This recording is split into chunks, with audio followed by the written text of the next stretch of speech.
संघर्ष के बाद नबूवत के खात्मे का ऐलान इस तरह किया, मन को मौला बहादुर मौला, ये इमामत के शुरू होने का ऐलान था। ये हम शियों की खुशनसीबी है कि 1447 सालों के बाद आज भी हमारी हिदायत के लिए हमारे पास हमारे वक्त के इमाम महदी मौजूद है। खुशनुदी इमाम ज़माना बुलंदर सलवार अल्लाहुम्मा सल्ली अला मुहम्मद व आले मुहम्मद। और जिन लोगों ने मोहम्मद सल्लल्लाहु अलैहि वसल्लम के फैसले पर एतराज़ किया, इन्हीं लोगों के लिए तो कुरान में खसारे का जिक्र है। मिसाल दे दीजिए, जब मोहम्मद सल्लल्लाहु अलैहि वसल्लम अल्लाहुम्मा सल्ली अला मुहम्मद व आले मुहम्मद। आज से बिलाल अज़ान देंगे तो बुत परस्ती छोड़कर इस्लाम कबूल करने वाले नए ताज़ा मुसलमानों ने एतराज़ किया।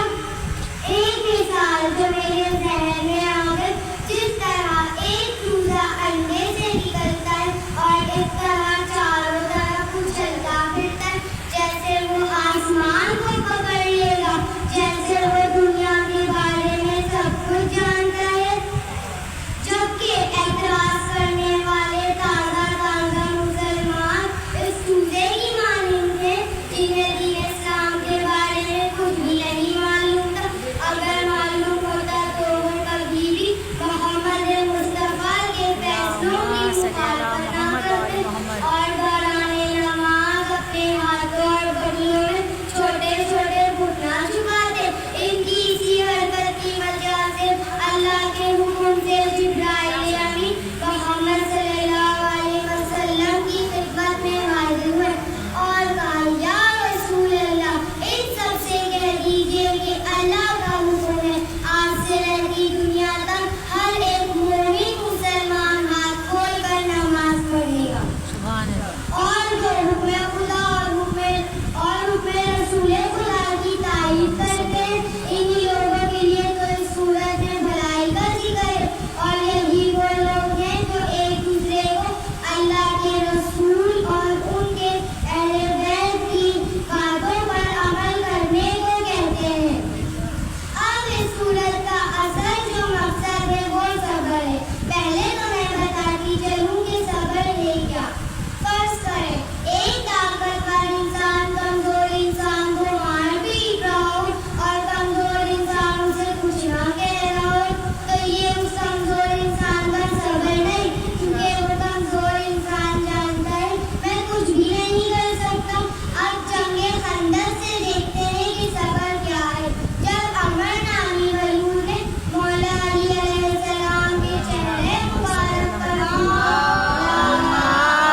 सल्ली अला मुहम्मद व आले मुहम्मद। उस वक्त मौला अली अलैहिस्सलाम के पास ताकत भी थी, तेजधार तलवार भी थी और मौला अली उस वक्त मलूम के सीने पर सवार भी थे। अगर मेरे मौला चाहते तो एक ही घर में मलूम की गर्दन काट देते, लेकिन मेरे मौला ने ऐसा नहीं किया। मलूम के सीने से उतरे, उसे उसकी तलवार दी और कहा, मुकाबला करो।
नबियों पैगंबरों की तरह बेइंतहाई मसाइब का सामना किया, लेकिन आपकी फजीलत ये थी कि आपने बाकी नबियों पैगंबरों की तरह अपनी उम्मत के लिए बददुआ नहीं की। ये उनका सब्र था।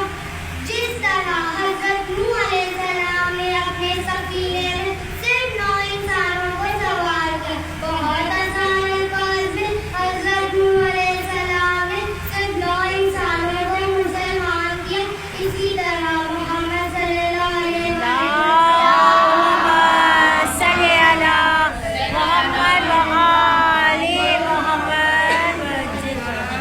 के जनाजे में सिर्फ 9 से 13 अफराद शामिल थे जो मोमिन थे, और जो मुसलमान थे वो तो बहुत दूर दुनियावी माल की लालच में मसरूफ थे, इसलिए उन्हें मुनाफिक मुसलमान कहा जाता है। और जो जनाजे में शामिल थे उन्हें मोमिन मुसलमान कहा जाता है।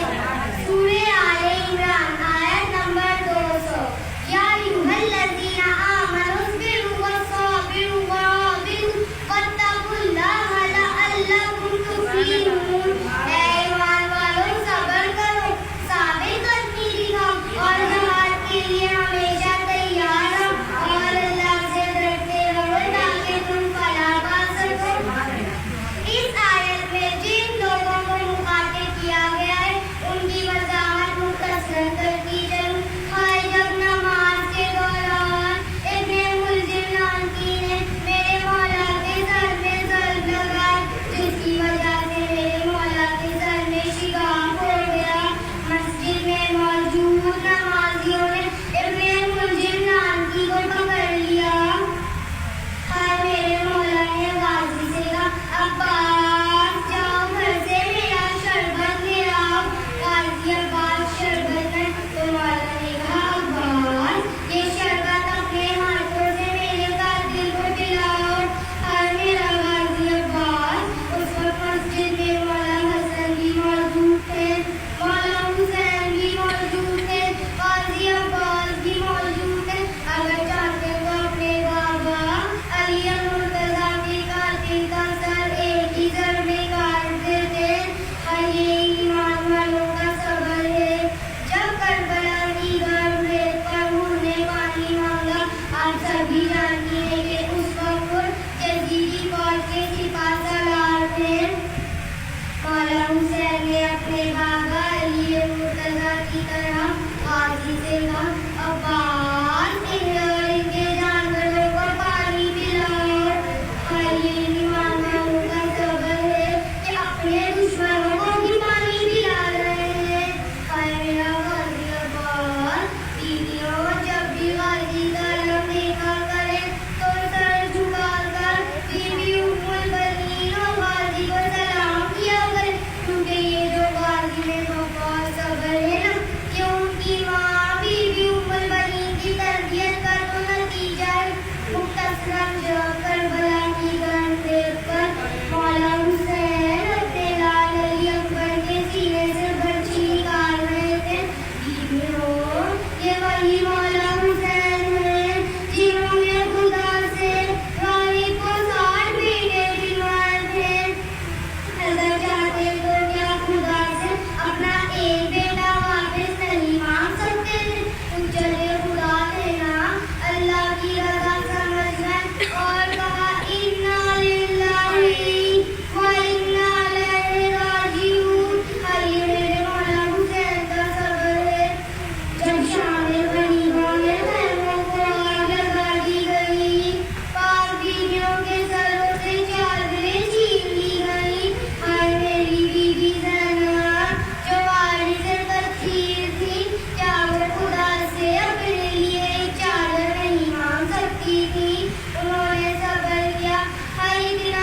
जैनब अपने घर नहीं गई, बल्कि हाय अपने नाना रसूल खुदा की कब्र पर गई और उन्हें उनकी उम्मत की तरफ से कारगर मज़ालिम बताए।